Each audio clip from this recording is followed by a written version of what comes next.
Hello, welcome to this video. My name is Katie and I do prenatal workout videos which you can access online on YouTube. And I also have videos where I talk to various specialists around the topics of preparation for birth, as well as postpartum care. And today I have the great pleasure of talking to Julia Neal, who is a hypnobirthing specialist and a doula. Julia, would you like to introduce yourself briefly as well? Yes, I would. Hi, I'm Julia. I'm originally from Canada and I was a primary school teacher before I had kids and got into hypnobirthing between both of my children. And I'm so happy to be here today to talk about hypnobirthing and in general mental birth preparation because our mind exists in our bodies. Fantastic. So I'm very, very happy that you have agreed to be here today. And let's start with the first kind of obvious question about hypnobirthing, meaning what is hypnobirthing? So when I heard the term for the first time, before I gave birth to my first girl, I thought it was something strange, something a bit woo-woo, that I would get hypnotized in a way. And it sounded a bit scary as well, but it's nothing to be actually scared about, right? So could you introduce us to the topic of hypnobirthing? Yes, and your story is really, really common and very similar to actually how I heard about hypnobirthing. I immediately got told this, I heard this term hypnobirthing, and as soon as I heard hypno, my mind went, nope, that is so not for me. I could not imagine a possibility where I am hypnotized in labor. And actually, this was a subconscious belief that I had of hypnosis and labor does not match. So my critical filter, which is what protects my subconscious, immediately said, nope, that's not for me, right? And hypnobirthing actually works with this critical filter. And I would say, actually, hypnobirthing, it's more helpful to think about the term as more like a meditative experience or a mind-body connection kind of experience. And what hypnobirthing does is work to permeate this critical filter around our subconscious to plant in positive beliefs about our own bodies, our own capabilities, and about birth. And how does it do that? How does it do that? So hypnobirthing is a collection of lots of small practices which work towards just getting into that subconscious mind of ours to have us feel more calm, connected, and confident about birth, which is what we all want. Yeah. So in this way, it helps to prepare for birth. Or what are there any specific techniques that are used in hypnobirthing to help prepare? Yeah. So the cornerstone technique of hypnobirthing are these scripts, or I like to think about them as guided meditations. So in a guided meditation, you're taken on a journey and you're in a very, very deeply relaxed state. And when we're deeply relaxed, when we're truly deeply relaxed and not concerned about, the phone pinging or about the noises outside, when we're really deeply relaxed, our subconscious mind is able to accept positive ideas and to let them kind of stay in within them. And there's many different ways to do that. And as I said, the sort of cornerstone is these hypnobirthing scripts or guided meditations. There's so many different kinds. You can find them online. They're all based more or less around the teaching of Marie Mongan from the United States. So a guided meditation would be what exactly? Would be a script that you can find online, and then you have your partner read this script to you while you are in labor or before. So hypnobirthing is all about the time before labor. It's a preparation phase. So when we are practicing hypnobirthing, we're getting ourselves deeply relaxed and then having these scripts and allowing these positive messages to enter our minds, which then enter our bodies. And this sounds very, very woo, but it does come with a robust scientific backing, not only for hypnosis. However, hypnosis, like I've said, is not necessarily the goal. Meditation is also a goal. But you can't do hypnobirthing without a very deep understanding of the physiologic process of labor. You really have to be able to work with your body here. This is not just reading a nice meditation with a little flickering candle. That's not going to get you the calm, connected, confident birth experience that hypnobirthing really can offer. So it really needs to be the mind, sort of the heart and the the heart and the brain kind of together. They have to work together. We have to be knowing the science of labor and birth, and also the mind and how we can affect the mind. And so yes, there's these scripts that first a teacher like me would perhaps read, and then you'd go home and read it with the partner would then read these scripts. But scripts can be quite long, like 10 minutes long. And if you've been in labor before, you know sometimes like a 10-minute long concentration or a 10-minute long of being in one kind of state, not really going to happen. What these scripts have embedded within them are these relaxation anchors. So a word or a special kind of touch or a color or a kind of visualization, where with practice, when you practice these long scripts or meditations, you then can take these pieces and have this whole deep relaxation experience with just these little anchors in labor. So the partner then can know, okay, this is a meditation my partner really likes, so I'm going to be able to use this word or this special touch. I teach a lot of massage. So a kind of massage, which would then, instead of having to read this 10-minute long script in labor, I'm able to give my partner this massage or say this word to them or use this color or whatever it is, to help them to deeply relax their body and their minds, and also to activate these positive messages that we have and that we've worked towards implanting inside our minds. That's one part. Another part of hypnobirthing, another part is also the scientific understanding of the physiology. It's so important. You must really understand that. And then we have the smaller practices, like reframing. You know, in hypnobirthing, we get a lot of flack for using the word surge for a contraction, or calling it power and not pain, or talking about comfort, or talking about safety instead of fear. When we think about all these different ways of reframing, they don't all sound ridiculous, right? But it depends also on your own background, what sounds ridiculous and what doesn't. The term surge is one, if you don't mind if I talk about that. So in labor, when we're experiencing a surge or contraction, first off, there's no word police, you can call it whatever you want. A surge or a contraction comes on slowly. When you get into the rhythm of labor, you feel it. You know before it's coming, you know. And it comes and it builds and it builds and it builds, and you reach a peak in a surge or a wave or a contraction, however you want to call it. I'm not the word police. And then it builds and it comes down, yeah? So it's not this constant contracting, yeah? It comes and it goes, there's always a pause. Hypnobirthing is also about how you use these pauses to get back into a relaxed and calm state, if you've been out of it, maybe you weren't at all. And then also with surges or contractions, how the body is working is we're actually contracting our muscles up towards the top of the uterus, so that the cervix is melting away and that the uterus is melting away to create a thick band of tissue at the top, which is then what is used to have your baby come out. And when we're thinking surge in hypnobirthing, we're thinking of this wave that comes up, but we're also thinking of this wave and the sensation, but also in our bodies. Yeah, we're thinking up, the muscles are coming up. The body is releasing the tissue at the bottom of the cervix so that the baby can have an easy passage into this world. And see the difference between surge and contraction? You know, when we just have that little change, or if you're afraid, you know, if I notice that you're afraid, instead of saying, oh, don't be afraid, there's nothing to worry about. What words are you hearing? You're hearing afraid, you're hearing worry. Instead I'm saying, everything's fine. You're completely safe. This is totally normal. Wow. The difference in the reassurance that we get when we say what we want as opposed to what we don't want. You don't want fear, you don't want to worry. Don't say fear, don't say worry if you can avoid it, right? Talk about what you want. You're calm, you're safe. This is fine.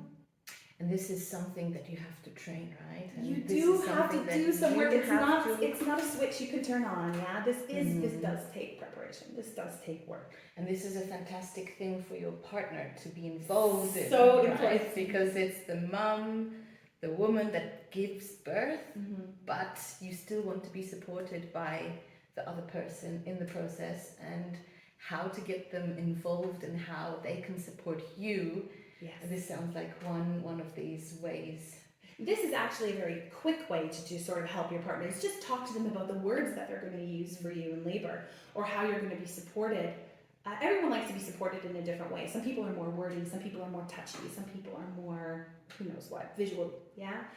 and learning about yourself, and then being able to talk with your partner, whoever they are, a doula, your husband, your mother, your boyfriend, your partner, whatever, whoever it is. Talking with them about, okay, this is normally what I like, so maybe when I'm stressed, I like this, so let's practice these techniques. And in the way I teach hypnobirthing, I throw sort of a lot of techniques at the couples in my classes and say, yeah, and you take them home, practice, see what sticks and what works for you. So hypnobirthing, in short, is a lot of small practices. I've only really talked about 2 or 3 of them now. A lot of small things which build up to a more confident, calm, connected, and empowering birth experience. Mhm. So, a question that comes to my mind after listening to what hypnobirthing is that it seems like it requires a bit of time to get into this mental state, to involve the partner, to figure out what works for you as the woman and as the partner together in that process. So when is a good time to start practicing these hypnobirthing techniques, or when would you recommend that a couple comes to a hypnobirthing course to find out the details and the techniques that they can then practice? So first is to look and really be careful about the courses that you're choosing. There's a lot of different ones out there. So if your goal is having a particular kind of birth, this is really important to you. You want a home birth, you want it to look a certain way, and you're not really flexible in your thinking, then I would really recommend that you go and look for someone who really offers that kind of thing. Or if you really want a pain-free birth and you really think that that's right for you, we'll talk about that later, really find the right practitioner for you. If you want a more holistic or broad hypnobirthing education, then also look for a provider who would offer that. So that's one thing I would say. The next thing is when. Yeah, I mean, hypnobirthing skills, like I talk about reframing, calm, feeling more connected. These are life skills. You can start actually at any time. You can start at 37 weeks pregnant. You can start at 12 weeks pregnant. You can start at 5 weeks pregnant. The ideal time, I would say, is sort of a late second trimester, though. I think that that's a really good time because it gives you a good amount of time to practice, and it also has given you a lot of time to get to know your baby and to have some big discussions with your partner, which is also important. Could you, Julia, tell us about some hypnobirthing methods and techniques that can be used in the final stages of pregnancy? Yeah, there's so many. So the first one is one I've already talked about, is reframing. Giving yourself just a little opportunity, not being toxically positive. Toxic positivity is not actually good practice, and it's just not a good way to live your life, right? You need to be rooted in the here and now. But reframing is a fantastic way of preparing yourself for labor, and telling yourself, oh, I'm really afraid, or I'm really uncertain. Find the things that you are certain about. Find the things that you're excited about, and find the root of that fear. Is the fear uncertainty? Which is not really the same as fear, yeah? It's just like, I don't really know how this is gonna go. Like, find that and be like, okay, I'm not sure.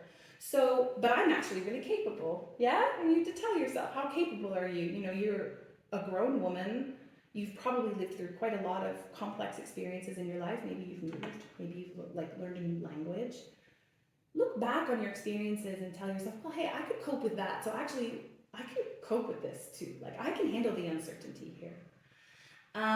If you look at your belly and you're like, oh my God, I cannot believe I've gotten this big, or my ankles, they're so fat. You really try and speak kindly to yourself. Your subconscious hears you, yeah? Like, wow, I'm really growing. We are beautiful. We are beautiful. I mean, look, we you are are so beautiful. So much. Mamas, remember, your body has done an amazing job and keeps doing an amazing job.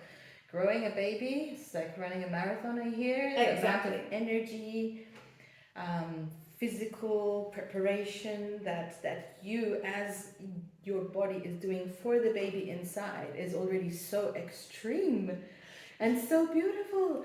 So birth, we can do this. You have taken two cells, and made a person. Yes. You made heart ventricles while you were asleep. It's such a miracle. It is. You made fingernails while you were showering. Getting emotional. have created, you are a goddess. And this is not like a woo thing. You are a goddess. All women who are pregnant, you are creating life. And I just want to like breathe a little bit of confidence into all of you. If you can make this life, you can give birth to this life. Yeah, you can do this. So yeah, breathe that beauty into your life. Tell yourself, yeah, man, I look good. You know, take some naked pictures of yourself. You put on a bra and underpants. Take some photos. You're gonna be so grateful you had them. Yeah, and yeah, your ankles might be fat. That sucks, doesn't it? Like, it can't be toxically positive there. Wear compression stockings for swelling. But the reason you're swelling is because your body is creating so much fluid for this baby. Your body has created 50% more blood for this baby. Like, talk about miracle. It is incredible. This is a temporary state. Your ankles will not be fat forever, don't worry. But really speak kind words to yourself, but also tell yourself, yeah, this birth is going to go really well. I'm really excited to give birth to my baby. My partner, he's going to do a really great job. Yeah? It's really reframing and speaking positive words to yourself. Of course, no toxic positivity. That's not very mature thinking, yeah? Other things that you can do is practice your relaxation. So we think a lot about birth preparation as this really like active thing. You know, I must train my muscles, which is good. We should always be active, and we should be taking care of our bodies. But it's like a two-sided coin, yeah? When we are turned on and we're really active and our blood is pumping and we're really working, we need to also flip the coin over and know how to relax. And this is so key. So many women don't practice this skill. And then you have a baby and your relaxation, the time for your relaxation changes. Sometimes you might have a few hours to relax. It's true, you might put your baby down and they have a lovely long nap. Sometimes that nap is 10 minutes long. You have no idea. You have to practice being okay with that. And that is super hard. Training that in late pregnancy is a great idea. Really relax and really relax. And I would recommend maybe not watching horror movies or listening too much true crime. Really find things that are truly lovely to look at and watch and easy and fun. Music that you love. Senses, like smells that you love, really activate that. Like, go full out late in pregnancy with your relaxation, not just in your training. Relax. So would you say that, for example, dedicating 5 to 10 minutes every day, if it's with your partner or without your partner, obviously there are different circumstances, but let's say I am home alone and I decide every day at 4 o'clock I will take some time to practice relaxing, and I know that all of us have very busy lives and it is hard to even find those 5-10 minutes sometimes. But the way I can envision it is to go into my room, maybe sit on the bed with some cushions so it's nice and comfortable for the pregnant body, dim the lights, switch some calm music on, and just try and think about baby, about how amazing a job we mamas are doing, and kind of set the thinking to positive thinking about the birth that will be coming, but also appreciating how far we have already come with some gentle music in the background. Would this be something? So yes, this is like a lovely curated experience you're talking about, yeah? But I would say yes. But this also adds another thing on your to-do list, yeah? Especially if you're pregnant with your second child. You have so much to do. And to add self-care when there's like a whole thing that you have to do, it can feel like too much. And so just finding those little windows in the day, like 2 minutes here and there to relax. That I think is even more powerful than setting aside this 5 to 10 minutes. I would say though, before you go to bed, when we do these meditations or these scripts, that's the best time to do it, like before you go to bed. So I would see that as separate though. So you're playing like guided meditation, you can find them online. You can pay for them if you'd like. You can contact me for some, whatever you want. They're not really gatekeeped as much as I think other hypnobirthing teachers might like to think. They're everywhere. Put it on, have a listen, go to sleep. This is what I would say. The other relaxation I'm talking about is, yeah, hey, I'm cooking lunch. Pasta takes 6 minutes to cook. Kiddo's doing fine. Timer on. Go lie on the couch. Yeah? And I think, and then, yeah, rub my belly. Think of wonderful things. Like, wow, you've gotten really strong. Feel that kick. Oh my gosh. I can't believe we did this together. We did this together, and we're going to do the next phase together too. That's really important. Yeah? I think some relaxation is really good. Preparing your senses for a sensory experience when you're giving birth is really great. So training yourself to relax with certain scents or certain sounds or visuals is a really good thing to do later on.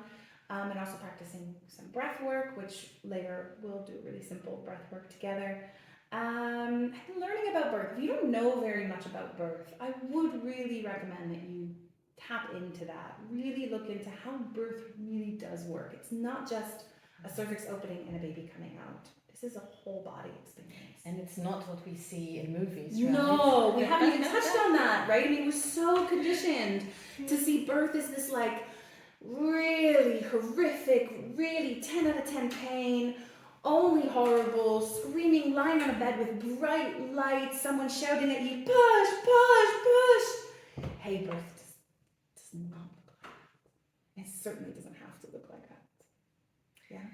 Fully agreed. Lovely. Well, I think that brings us to the end. Indeed. Julia, thank you so much for your time. Thank you for sharing your hypnobirthing expertise with us.